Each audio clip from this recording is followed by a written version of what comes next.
What's going on, everyone? This is Noah from Spanky the Sparky. Today we have a very special guest, Mr. RJ Noguera, out of IBEW Local 640 in Phoenix, Arizona. RJ, how's it going? Good. How you doing? I'm doing good as well. Begin with, just give us a little bio about yourself. It doesn't have to be anything too long, but whatever you feel comfortable sharing.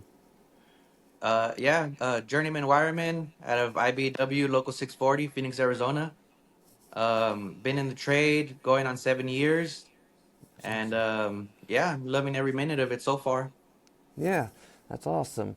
Uh, let's start from the beginning. What originally pushed you toward the electrical trade, and what was your life, or what was life for you before you ever stopped or stepped onto a job site?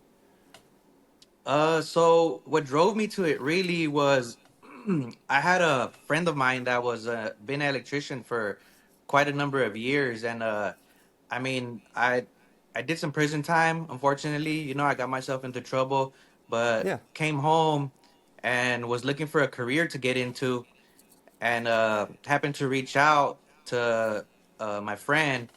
And I started my career actually in California. So that's California, awesome. I don't know if people are aware of this.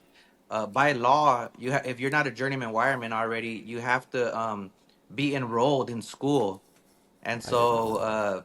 he pretty much told me, get into school and I'll get you an interview, which he did. And that's how I got started.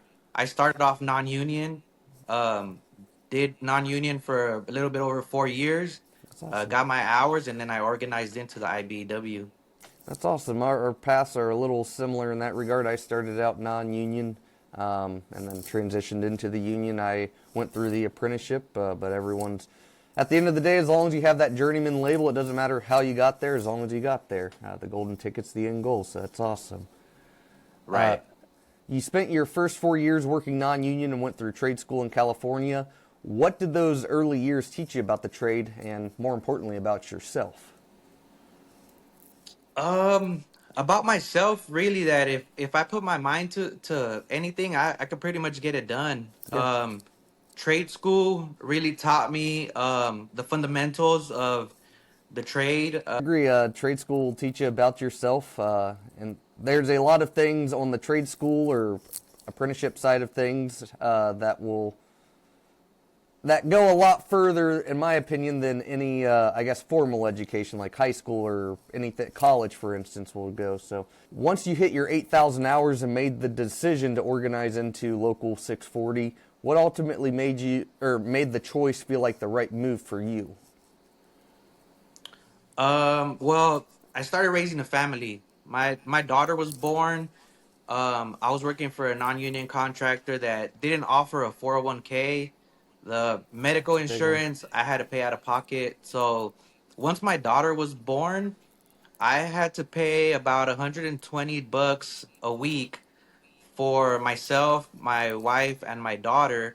And a month that added up to 480 bucks, which, talk about union dues. I was coming out of pocket for medical, no pension or retirement plan. So that was one thing that really drove me into looking into the union and the benefit package that's offered to us, the health insurance in general, Yeah. pension, that is all paid for by the contractor. So that was really the main goal. And then just being honest, the pay as well. Yeah. Here in Arizona, you can't really compare what non-union is paying to what the union is paying us. And that's something I always find funny is people say, well, you pay union dues, you have to pay to work, which is true. We do pay union dues, which from what I've saw in other locals can be as low as 2.5%, all the way up to 5 and 6%. But on the same side or the opposite side of that, they're saying we have to pay union dues, but they're paying out of pocket for their, like you said, retire. If they do offer a retirement, you're having that deducted from your weekly pay or biweekly pay. You're paying for your own health insurance.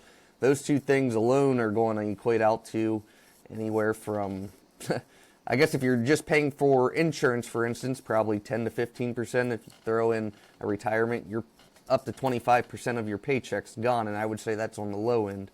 So yeah, we pay Right. union dues, but that small percentage we pay in union dues gives us a pretty substantial number in return. So it's a trade-off like anything Right. in life, but in my opinion, it's a pretty good trade-off. And building Yeah, off I of agree. that, I've worked with, you've worked with non-union people, I've worked with non-union people, and to this day, I've worked around some individuals that have worked on the non-union side for 10 plus years. They join the union, they instantly say, I wish I would have joined sooner, but then you dive a little deeper, and then they're like, I have zero retirement to this point. I have nothing to show from my non-union experience, excluding the actual experience, which in my opinion is sad, because you have to look at the long term as well as the short term, and a lot of people, especially young guys, get too caught up in the short term to look at the long term. So eventually you want to be able to Yeah, retire. Now, right. now that you've saw both sides, union and non-union, and even held foreman roles in both, from your perspective, what are the biggest differences that stand out between the two? Um, I think maybe so. There's a saying when usually on the non-union side, there's a saying that people um usually talk about I'll run circles around that guy, you know, Yeah, talking about working faster and trying to get a raise and stuff like that.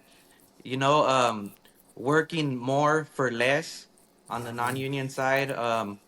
I really don't care if somebody wants to run circles around me or not.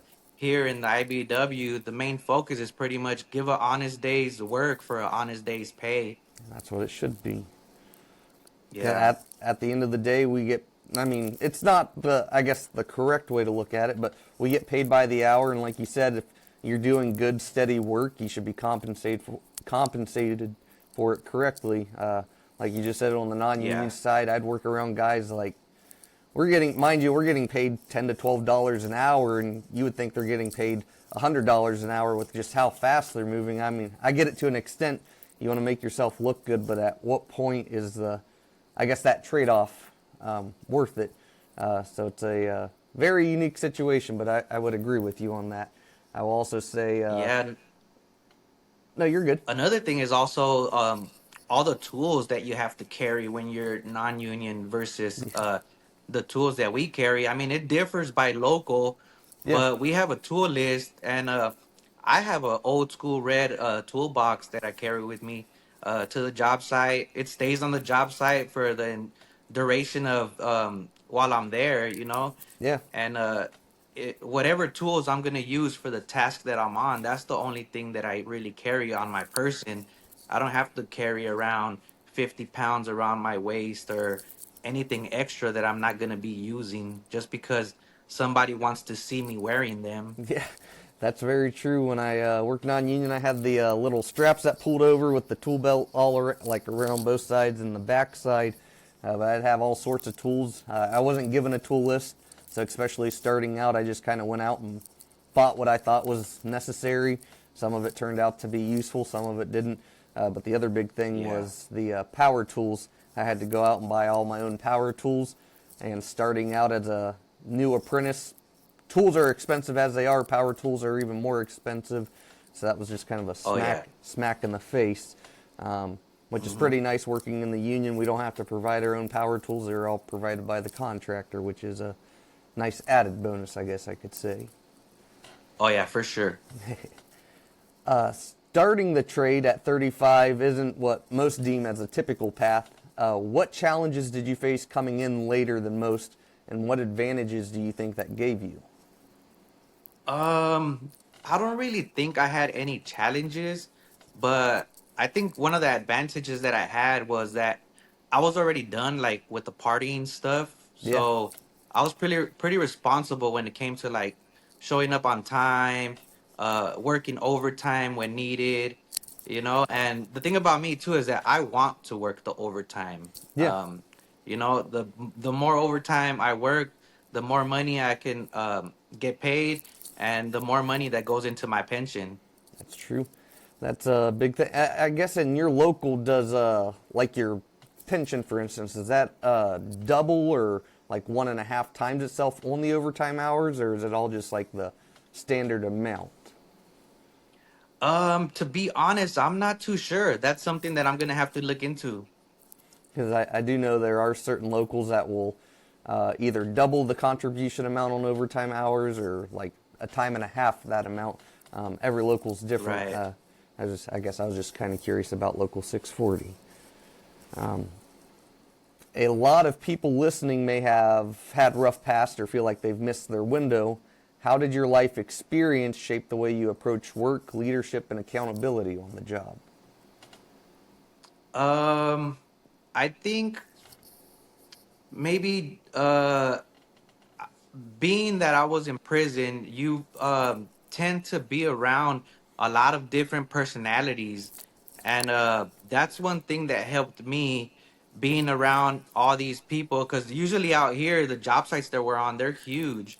Yes, they So are. being around a bunch of different personalities, being able to deal with different types of people, different attitudes, I think that's one thing that really helped me out. That's true. And Communicate. then No, you're good. Sorry. sorry, starting at a later age, I think it was just good for me in general. I agree with that. I started in my, I guess looking back at it, I started in my mid 20s. I'm now 31. But I know had I started, I guess, in my, let's say, early 20s, things would be a lot different. So, and then the communication aspect, you mentioned being around a lot of different people in prison. The job sites are very similar in the nature where you're around people of all different backgrounds, ethnicities. Well, there's obviously male, female, but having Mhm. a sense of respect for everyone and then just a communication aspect that will go very far on any job site across any trade, in my opinion. When you stepped into foreman roles, how did your background influence the way you led crews and earn respect on the job site? I'm a true believer in you get what you give. That's So very true. just being respectful towards everybody, you pretty much get that respect back. And then one thing that I always kept in mind was that you don't tell people what to do. It's very helpful if you ask them. Everybody knows that they have a job to do. So if you ask somebody to do something, Yeah. more than likely they're gonna be willing to do it. Yeah, no, I believe you can give your insight. It doesn't. I mean, at the end of the day, especially if it's another journeyman, you can give your insight, especially if they're asking for it. You can even give it unwillingly. It might not be as receptive.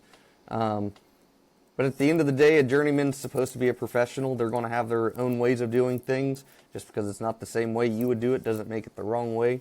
But obviously, as a foreman, you do kind of have final say.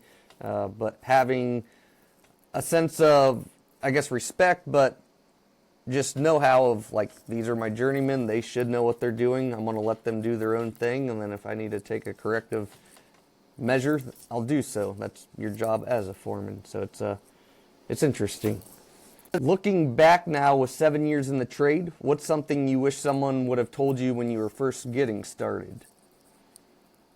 I honestly just wish I had more information about the IBW in general. If somebody would have told me when I first started my career, explained to me everything about the IBW, I think I would have started in the union a lot sooner. That's that's exactly where I'm at. I wouldn't have bothered. I mean, I'm glad I started non-union to a certain extent. I'm glad I got the experience. It was a different experience. Um, but even when I started, there was it's kind of the union. At least to me, the idea of a union was kind of taboo. I thought you had to know someone that knew someone to help you get in. Obviously, I'm sure that helps. I didn't know anyone. I got in pretty quickly. Obviously, that's going to vary location to location, state to state, and Right. trade to trade. Uh, but that's also one of the reasons there's a lot of people, not I wouldn't say a lot, but there are some good pages and people online promoting not only the union trades but the trades as a whole, and I believe those pages can be of benefit, and it's one of the reasons I started doing these interviews is to give transparency and knowledge into the trades, but specifically the union trades. And uh, like I said at the beginning, if we can help one person, whether it brings them into the trade, they're like, yeah, that's awesome, or maybe it steers them away and they're like, that probably wouldn't be for me. I think we've done our job. So I think that's pretty Yeah. cool. In my case, I had no idea that there was actually a way to organize into the union. I was under the assumption that you had to go through the apprenticeship. And when I first started my career, I was in LA, and I guess Local 11, it's one of the more competitive unions to get into. Yeah. So for me to start the apprenticeship, actually, my little brother is in Local 11's apprenticeship. He graduates this Oh, month, that's awesome. and it took him almost 2 years, or maybe a little bit over 2 years, to actually get into the apprenticeship. Wow. So I knew I was already gonna be moving to Arizona, and I didn't feel like it was time for me to join the apprenticeship. And I was 2.5 years in, I believe, at the time. So when I came out here, I kept on working non-union. I didn't really want. I had just bought a home. I didn't think it was um, time for me to start over and join the apprenticeship. Yeah. So I worked for four different non-union contractors, and I was kind of tired of the non-union way. I did some research in the union. I actually posted a question on one of the Facebook groups, Yeah. electrical groups, and one guy from 640 actually reached out to me. At That's first, I got awesome. a bunch of comments that were just talking shit, Yeah. but Yeah. a guy from 640 actually reached out to me, and he explained the whole process to me about organizing in, going through the apprenticeship and stuff like that. So That's awesome. that after his response, I gathered up all the paperwork that I needed. I went to the hall, gave them everything they asked for, and I actually called the hall first and asked them what I needed. I gathered all my stuff, went Yeah. to the hall, gave them what they asked, and then signed the books. And I took a call right then and there. That's awesome. So that was my experience. Like I said, I had no idea that you can organize in, and that's when I found out, and I took a shot at it, and here I am, 2.5 years later. That's awesome. And that's, I guess, in my opinion, a misconception. Everyone, well, not everyone, a lot of people think, well, I'm on the non union side, I'm as high up as I can go in the company I'm in. I know the union has better benefits and at the end of it, better pay, but I don't want to take a pay cut to drop down and become a first year apprentice, which, I mean, I completely get that. But like you said, there are Yeah, alternative ways. You don't always have to go through the apprenticeship. You can test in, there's different ways to go about it. Every local is going to be a little different about it, but there is the CE, yeah, CW pathways to become a journeyman. Or you can simply take a test right off the rip and pass, and you're a journeyman. Um, so yeah, it's pretty cool. At the end of the day, experience triumphs everything else, in my opinion. It shouldn't, in my opinion, it doesn't matter if you go through an apprenticeship, don't go through an apprenticeship. Obviously, everyone has different thoughts on that. In my opinion, if I'm going to have brain surgery, I could care less if someone went through a 10-year residency with zero experience. I want the surgeon operating on me that has 5, 6, 10, well, as much experience as possible operating on my brain. So I could care less about all the other accolades. yeah. I mean, I guess you can say sometimes it is frowned upon if you didn't go through the apprenticeship, but I was fortunate enough to be around a bunch of good brothers that took me under their wing and pretty much guided me and showed me what the brotherhood is all about. Yeah, that's awesome. That's a big component of it. It's everyone, at least on the union side of things, it doesn't always happen, but a great majority of the time people are more uplifting, willing to help, give support where needed, whereas on the, at least for me working non-union, it was very individual. It was every man, every one woman for themselves. So it's a very Yeah, interesting I culture agree. dynamic. For someone in their 30s or 40s who's thinking about the trades but feels behind or unsure, what would you tell them based upon your own journey? Um, it's never too late. Just I mean, I started when I was either 35 or 36, I think, and um it hasn't been too rough on my body. Our job is pretty physical sometimes, but I Yeah, mean, I'm doing just fine. I'm 42 now. And another thing also is, don't be intimidated by having the younger guys telling you what to do. You might be 30, 40 years old and have a foreman that's 25 or something. that's That's true. just part of the job. That's true. That's very true. I've noticed, especially from the time I started until now, when I first started, there was a lot of I would say early 40 plus year old foreman. Now it's a lot of, like you kind of said, early 20-year-old foreman. Obviously, they don't know everything. They might have the skill set to potentially lead people, but that goes back to communication. As long as they can communicate or respectful, a lot of the older or more experienced individuals on the crew will take them under their wing and help them through the process. So I think at the end of the day, communication's a very big aspect of anything in life, but really in the construction industry. Yeah. And what was the biggest mental or physical adjustment you had to make transitioning from trade school into like a real life job site? And if you still have nothing, that's perfectly fine. Oh, one of the mental things is just being in the classroom versus being on the field. You know, you have to get used to, if you never worked construction before, you have to get used to being on a construction job site. That's very You true. know, it could be tough. Sometimes it's loud. You have to wear earplugs. You know, there could be smells. I know for myself, when the plumbers are welding the copper pipes, Oh yeah, that smell for some reason it gets into my throat. yeah. And like I don't know, it gives me a sore throat every time. So there's times where I have to put on a mask, you know, or wear a gaiter around my Yeah. nose because yeah, it kind of sucks sometimes.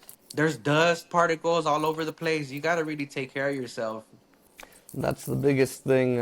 I mean, kind of like you said, there's all sorts of, whether it's noise, the inhalation of different dust, fumes. I mean, there's a bunch of different things, but being proactive in your own safety, but also outside of the job, not, I mean, your body's a tool in itself. You have to take care of it to a certain extent. You can't just eat chocolate and drink pop all day and expect your body to continue to output what it needs to output. So Yeah.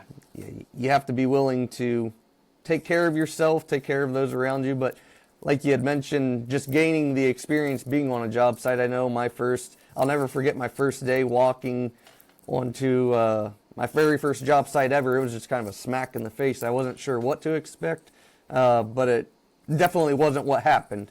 It was kind of very chaotic. Yeah, it was an interesting day, to say the least.